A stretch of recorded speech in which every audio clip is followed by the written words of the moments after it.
Hey, this is Abby from AV Tarot Reading, and in this video I'm going to be sharing with you the spread that I use to have a detailed look at the life of my ancestors.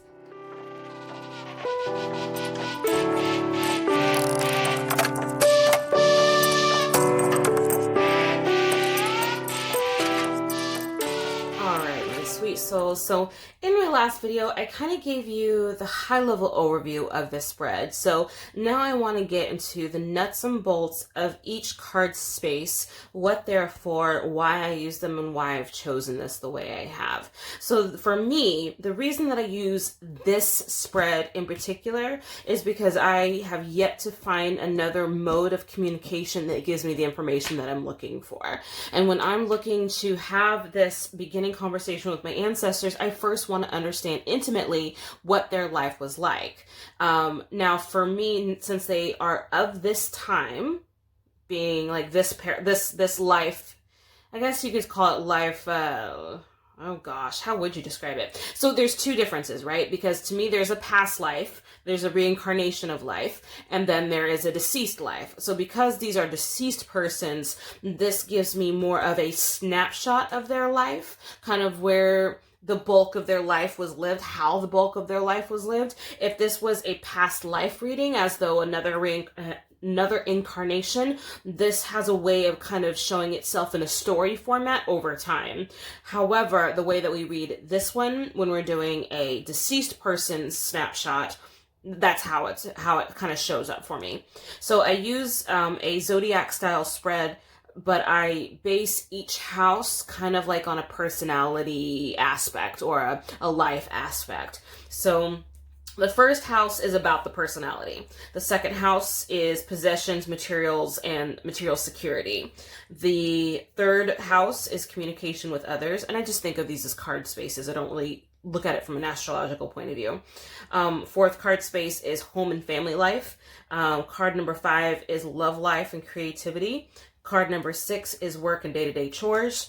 Card space number 7 is relationships. So this is more of the romantic end. This tends to show up romantic spouses and partners, and forgive me about the dogs. Card space number 8 is like major changes in the life. So this would be like pivotal moments that shifted or moved this life in a profound, deep way.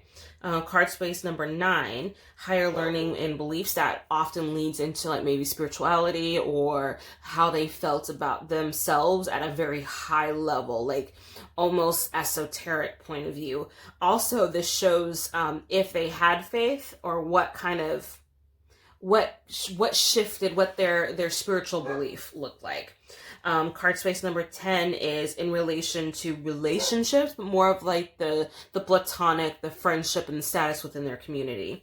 Card space 11 is their social life and friendships. So those are the cohorts that happen within your life. Card space number 12 is their mystical life and dreams and fears.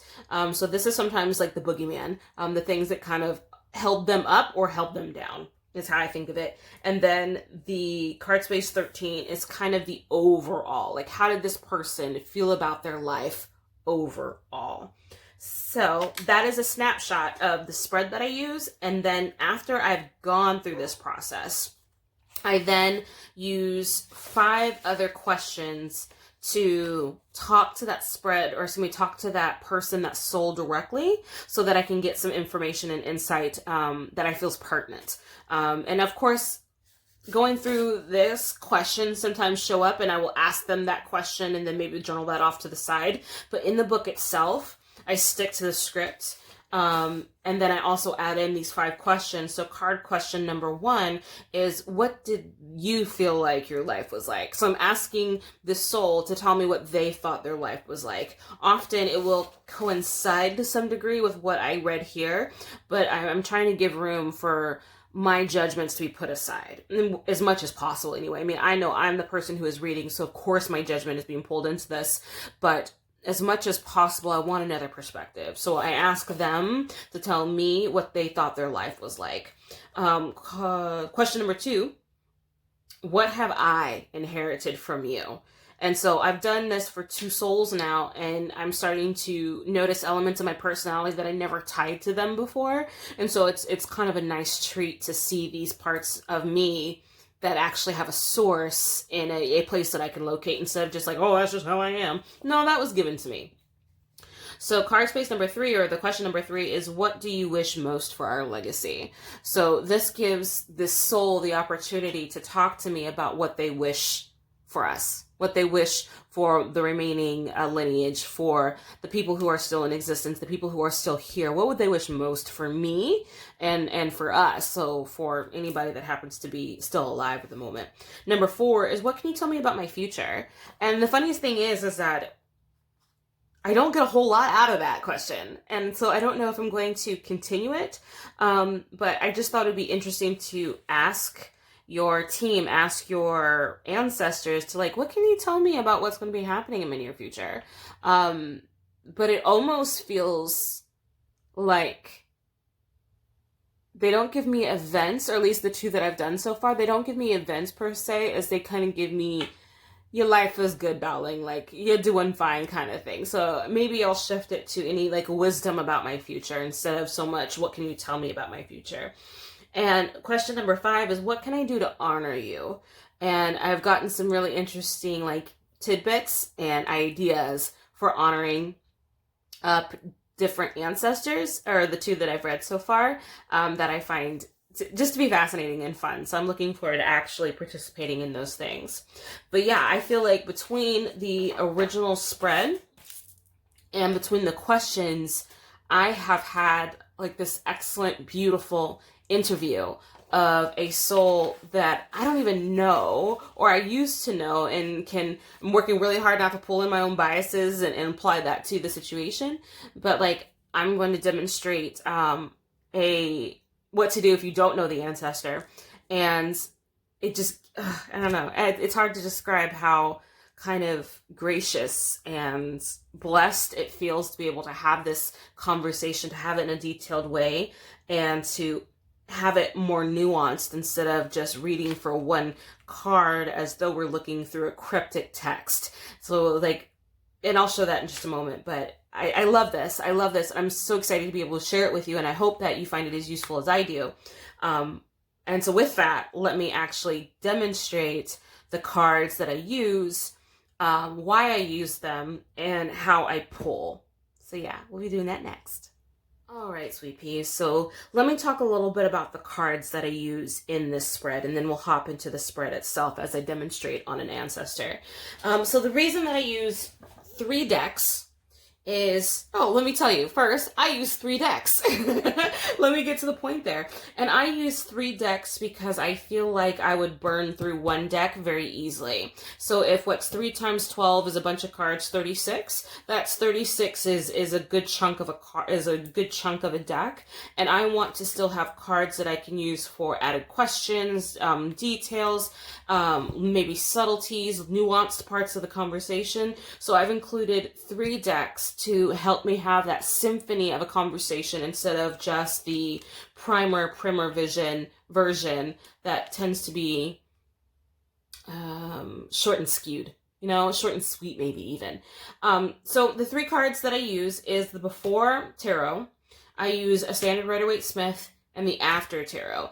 And the reason that I do that is because the cards themselves are all Rider-Waite-Smith based, so they're easy for me to understand because I'm deeply familiar with the artistry, with the symbolism mostly. It's not a perfect science, but I've gotten most of it down.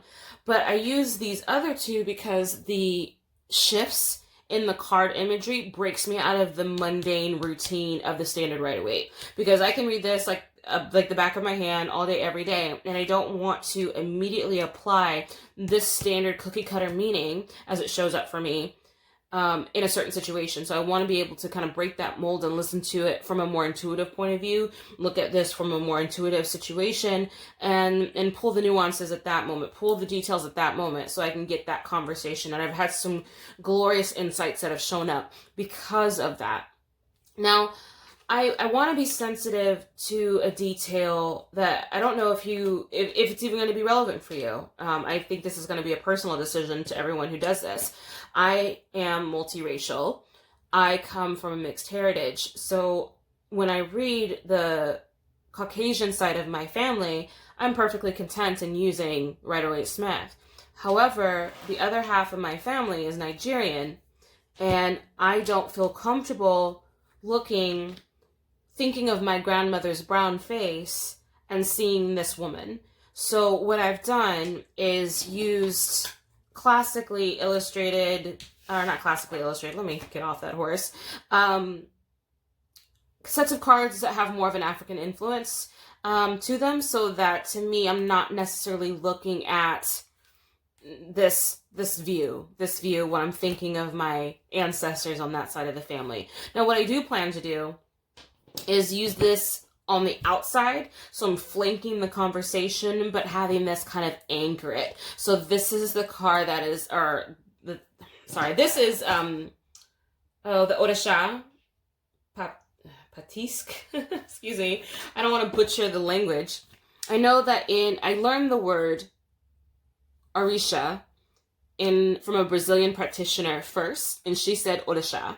So my first go-to when I say this word is Odisha. Now, for me, I just want to not see a culture that doesn't necessarily belong to me in the complete way in which I'm looking for it. So seeing brown faces, seeing a culture that's a little bit different helps me hop into something different than the predictability of my old imagery. So I know it's a sensitive topic. I'm even stumbling over it while I'm trying to talk about it, but I think some people are going to understand this, and this is just me showing why I made this judgment call, why I decided to go this way, and not use only Rider-Waite-Smith all the time through all my cards. So to me, this is giving my ancestors the opportunity to have a different conversation with me, if that makes sense. So the way that I would do this is I have decided which ancestor I would like to contact, and I will have their picture or I'll have their name. Now, if you don't have pictures or names, I don't see why this couldn't work if you just have the goal, the intention of the person that you want to speak to. Even if you don't know what your grandfather on your mother's side happens to be because you were adopted, just having that intention, I feel like sends out the signals, and then your spirit team and your spirit guides can get that information for you. Like, I feel like they're smarter than we are. They can figure it out. I just set the intention, and then the information comes from there. So I'm going to throw a practice spread. It's not going to be on an ancestor of mine in particular, but it's just going to show the process as it works and shows the process as it unfolds. And let's see what shows up for us. So we're going to go ahead and do a quick pause and change screen. About the ancestor that I want to talk to. I've set the intention. I've said in my mind who I want to reach out to, and I'm going to shuffle the cards with that intent in mind. And I'm asking the cards, and I'm asking my ancestors, I'm asking my guides, guardians, and whoever else wants to join me in this process to arrange the cards in a way that aligns with the spread that I'm asking for. And I'm shuffling all 3 decks. I'm shuffling all 3 decks because I feel like they can work out the details. They can work out the details and provide me the information that I'm looking for. Oops. And if you throw a card, I feel like just pick it up, throw it back in. So excuse me, let me pick it up and throw it back in.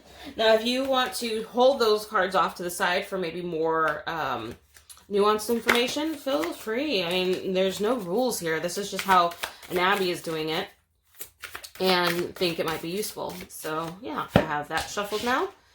And now I have my 3rd card deck. Again, thinking of the ancestor. For me, in this experience, I'm not thinking of one. I'm not trying to pull on one in particular. It's going to be interesting to see what shows up because I'm not thinking of one in particular. But this will at least give us the opportunity to see how this works in action. Okay, now that I've gotten all my cards shuffled, I'm moving them off to the side. I'm going to start off with my deck 1, and I'm going to lay down my 12 cards and then have my center be card number 13. We're going to try to speed this up for you.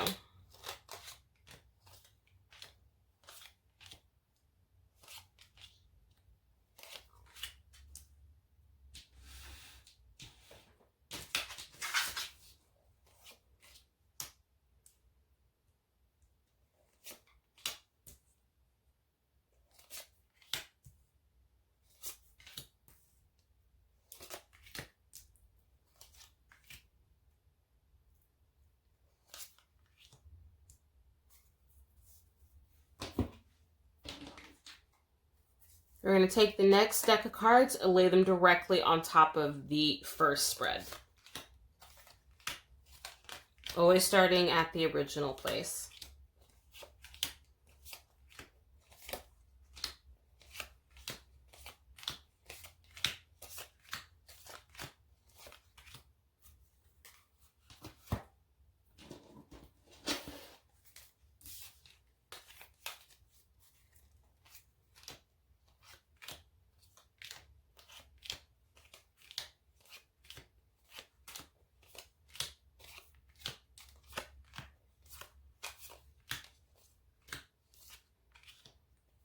Okay, so now we have all three layers of card meaning, and usually at this point, this spread is on my altar. I am working at a separate table so that I can go back and forth, using my spread as a reference and beginning the process of writing the information down. And so let's just start from the beginning and kind of like work our way through so that you understand how the spread can work. And for me, why I feel it's such a detailed and glorious spread.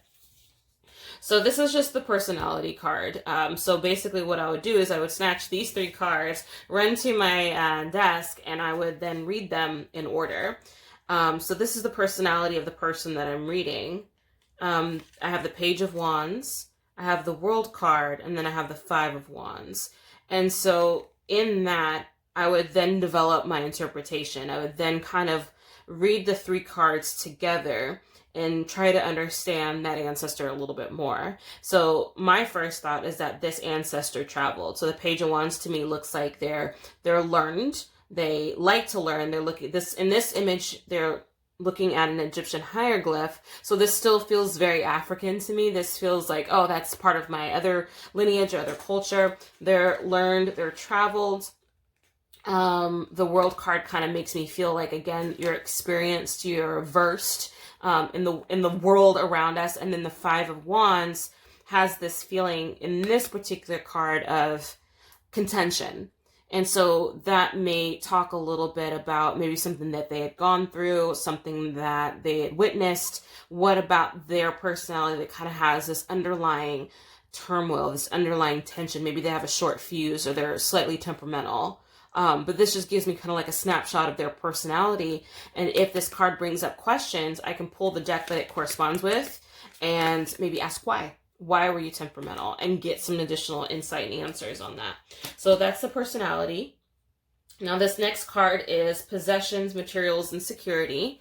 So I have the King of Cups, I have Judgment, and then I have the Tower. So I feel like with just kind of going off of the energetic feel of these three cards, my first thought is that this person didn't have a lot in the way of possessions, not in the way that I would think of it. So I feel like they might have had their needs met, but they were probably daydreaming about more. So it's like, this king is obviously the master of his emotions. He's gotten a good balance on his foot, but I feel like these clouds show me he's daydreaming about something. He's daydreaming about more, so maybe he had a little bit of wanderlust about him.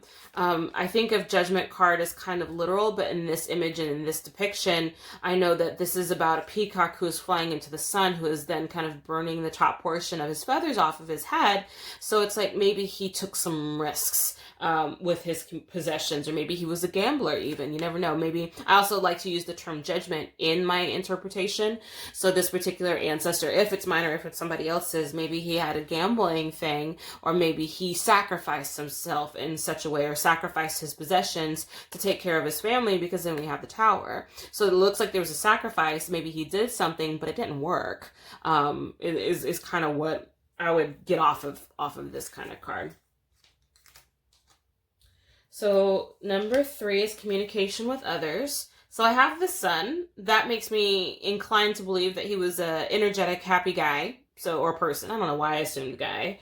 Obviously, when you've declared your person, you're also understanding their gender. But a happy person, energetic person, probably lighthearted, had a great sense of humor, which makes me then kind of come back to this. Like, Why is there this underlying turmoil, but you then have this outwardly disposition? So I'm wondering what would create that. I don't want to assume that I'm wrong. I'm assuming that this is a complex human being that I just don't understand all the details. Often those details will work its way out in the spread, especially when we start looking at maybe some of the stuff that has gone on in their life. So maybe they used humor as a defense mechanism. Maybe they kept a great face because the alternative was not okay.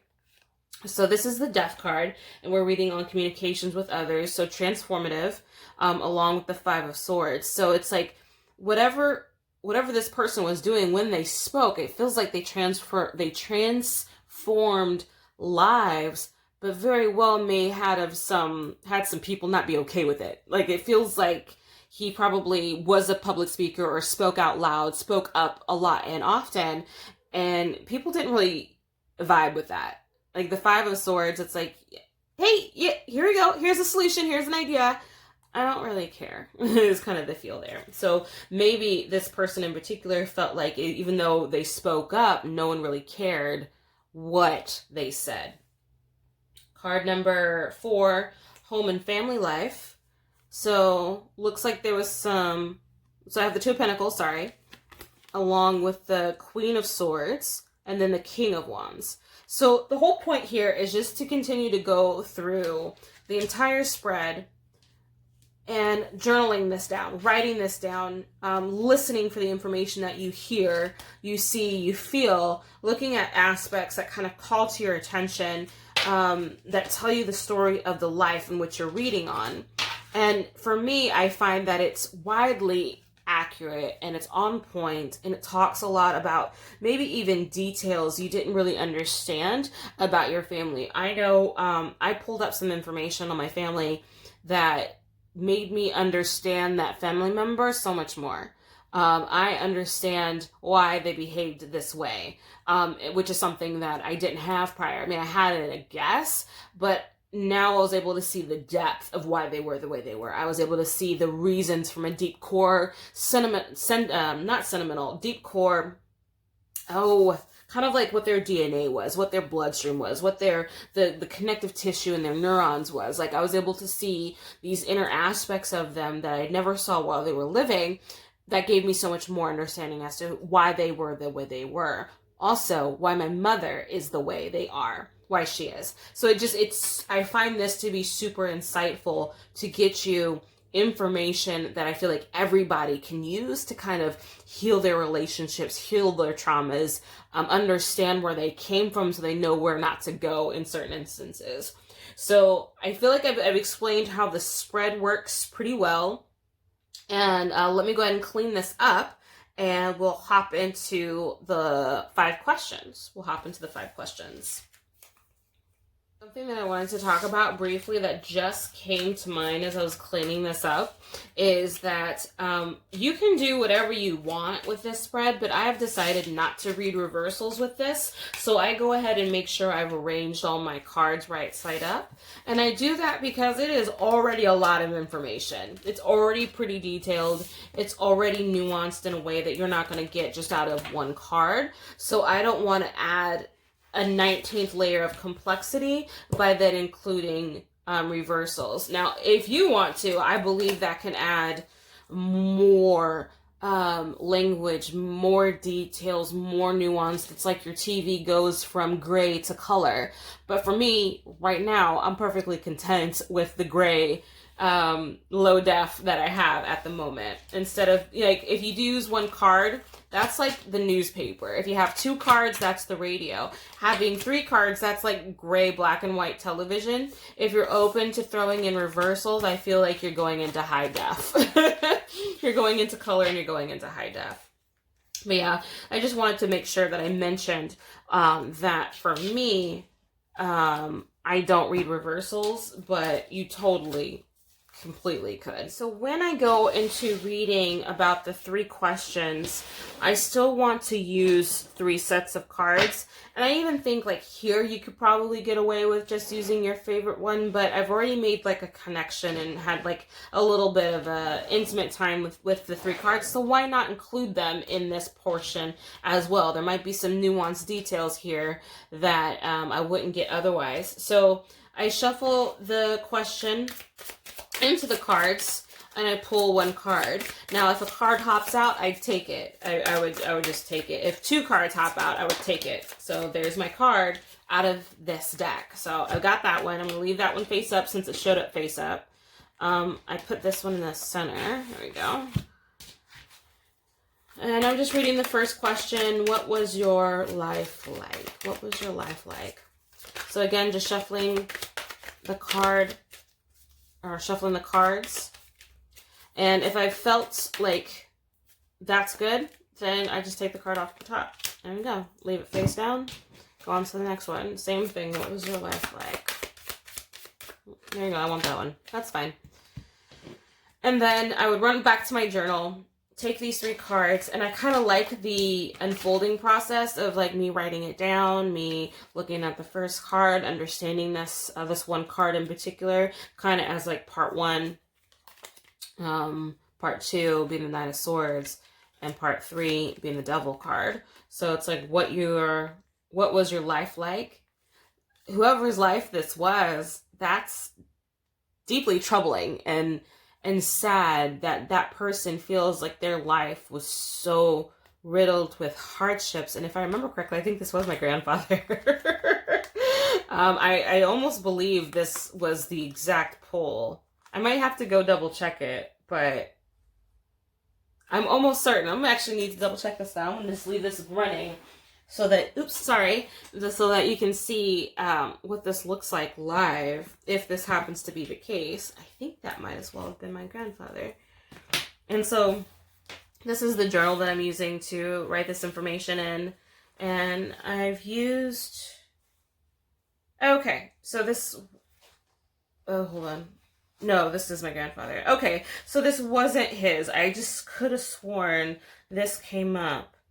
And I wonder where it showed up. Like, this arrangement showed up. Ace of Wands. Sometimes I've realized I've forgotten to write it down. I'm like, damn it. damn it. So I think I thought, oh. So the mystical life in dreams and fears, I feel like, was this arrangement. So I feel like my grandfather didn't have a faith.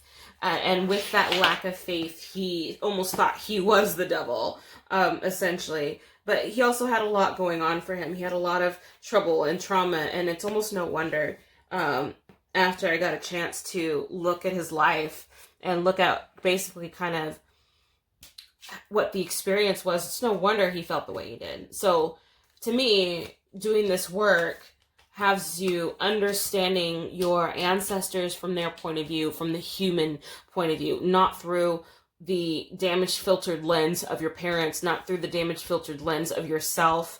This kind of gives you the opportunity to compartmentalize your ancestor and put them over there and have them tell you who they are or who they were from their point of view, as close to non-biasedly as you can from doing like a third-party reading kind of thing. So that is how I read on the 5 questions. I feel like this is a rich understanding of your ancestor. I feel like this is a detailed understanding of your ancestor. I feel like this is how work is done. And I wish anybody who's doing ancestral work or ancestral veneration or trying to understand where they came from a little bit more, I feel like this is a glorious process to do. And for me, this is just like a tribute piece. This is where I'm storing the information as kind of like a ancestral book of shadows, essentially. But this is like my book of ancestors is what I'm calling it. Book of souls, where I'm conversing, I'm talking, I'm having that dialogue. And then in my journal, I may talk more about a detail or something that showed up so that they can tell me more information. that I may not have had otherwise. But yeah, I hope that makes sense. And if you have any questions, if you have any comments on this process, or if you have an idea that you think would benefit this process more by doing it a little bit differently, I love conversing about this. I love talking about ancestral anything, actually. So please feel free to throw in a comment. Please like, please subscribe, so that you can stay up to date on any of the new videos. I'm going to be documenting this process over time. Right now, I'm 2 ancestors deep. I start the new one tomorrow, and it's going to be on the African side of my lineage. So I look forward to pulling in these cards, or maybe using a different set and referencing the guidebook to help with that. But you take care, have a great evening, and thanks so much for watching. Bye!